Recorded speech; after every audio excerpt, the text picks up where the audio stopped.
Now that we have passed our examination, we are now ready and able to be Senkyoshi. Okay? Meggan has a couple of interesting tales that she told. And she has one about Malawi. That's right. I can tell the Eisenhower thing first, right? So recently I read the documentary called Candy Bombers. It's a good documentary about American occupation of Berlin after World War II. And in it, they quote a letter from Eisenhower. I think my father would have really loved this. They quoted Eisenhower writing to his commander-in-chief in occupied Berlin, which was not a piece of cake, in which he wrote, "There is faith, hope, and love, but the greatest of these is a sense of humor." Eisenhower. I'm not exactly sure where to start this story.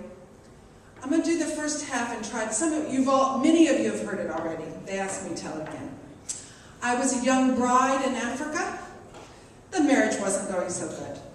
I was traveling with some children of diplomats.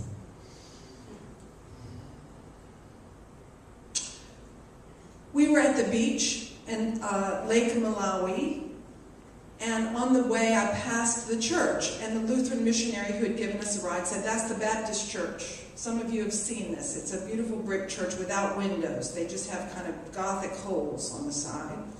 And come Sunday, being the little Baptist missionary kid that I was, I decided to go to church. So I walked back. You have to wear dresses below your knees in Malawi, so I pulled out a wrinkled red dress and walked the mile back to the church and sat down among the Africans.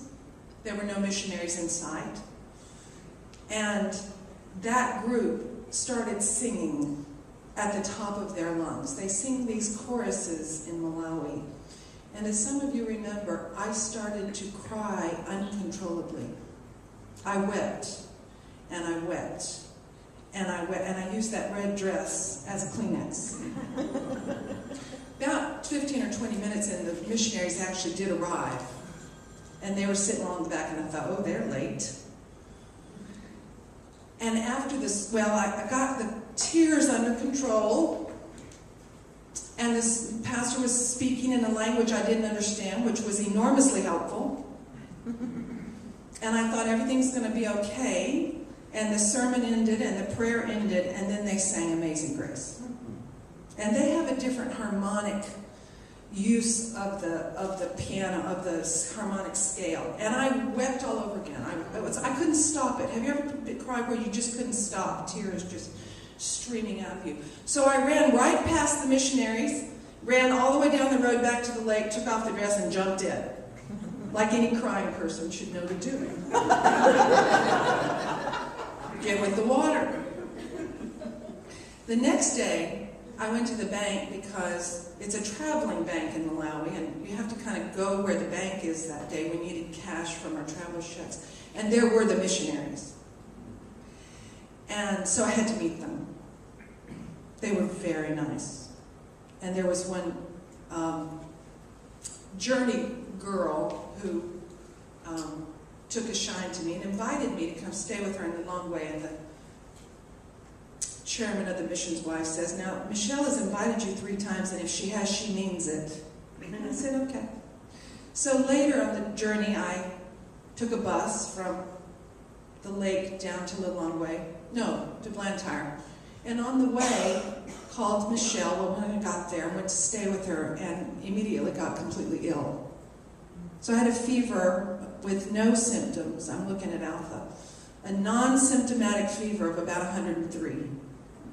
So the missionaries took me to the clinic and got me medicine, and I was sick in her house for 3 days. She's on the phone to the whole mission talking to everybody, and she said, I better stop calling you a missionary kid or they're going to think you're 17.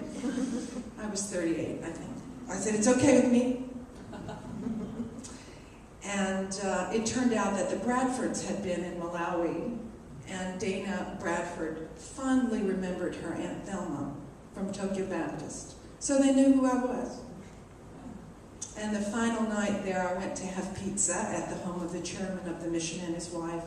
And the kids had just gotten back from their senior trip in Kenya, climbing Mount Kilimanjaro. Wow. And I've been envious ever since.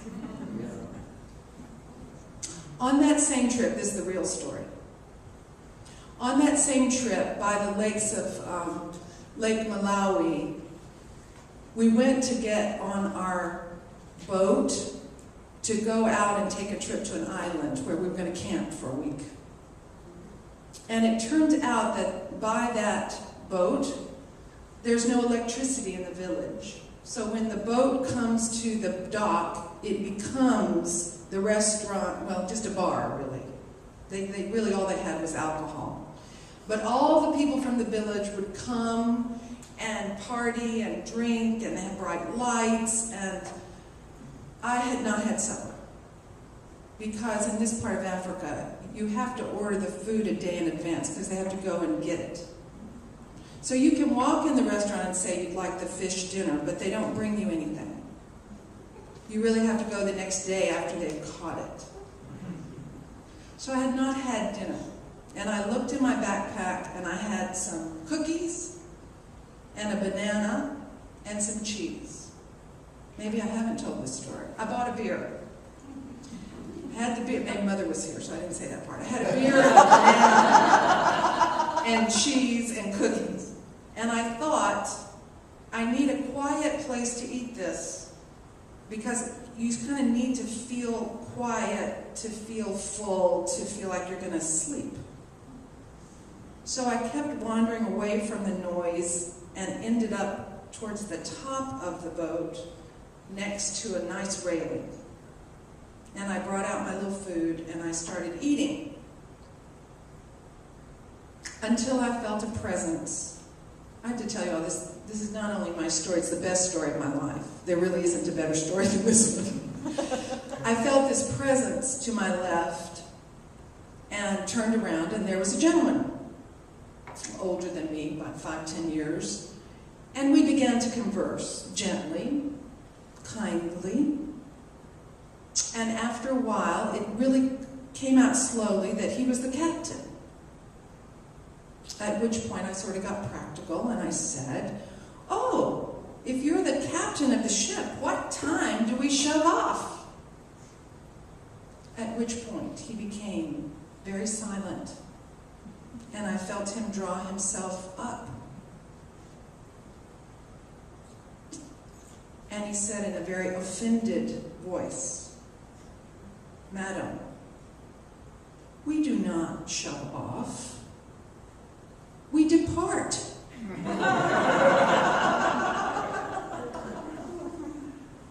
And I told it last night. I looked within to my missionary child self and my southern self and my psychologist self, and I thought, what have I done?